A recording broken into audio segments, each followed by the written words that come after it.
ভেবেছিলাম লক্ষ্মী পুজোর দিন মা লক্ষ্মীকে যেমন সুন্দর করে সাজিয়েছি তেমন আমার লক্ষ্মীকেও আমি সুন্দর করে সাজাবো।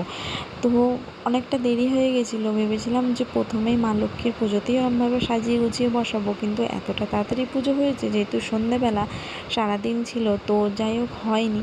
তারপর আমি সমস্ত কাজ ওদিকে গুছিয়ে এসে এদিকে পেখমকে আমি বলি না একটু সাজিয়ে না ছবি তুললে আমার এটা আক্ষেপ থেকেই যাবে।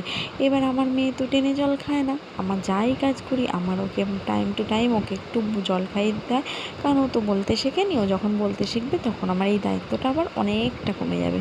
যাই হোক এবার ওকে একটু সাজিয়ে গুজিয়ে নিয়ে আমি একটু ছবি তুলব, সেই জন্য দেখো ওকে রেডি করিয়ে নিচ্ছি ছবি তুলব বলে। এটা না ওর একদম 6 মাসের অন্নপ্রাশনের সময় এই জামাটা কেনা হয়েছিল, মানে ভাবো ও একদমই ডেভেলপ করেনি চেহারার দিক থেকে, যার কারণে এটা এখনও পর্যন্ত হচ্ছে, এটা ভাবলেও আমার হাসি পায়। যাই হোক আলতাটা পরিয়েছি, পুরো মনে হচ্ছে মা লক্ষ্মী। সত্যি বলে না ঘরের সন্তান বা ঘরের মেয়েই হচ্ছে আসল লক্ষ্মী, আমিও তাই বিশ্বাস করি, আমার পেখমও আমার লক্ষ্মী।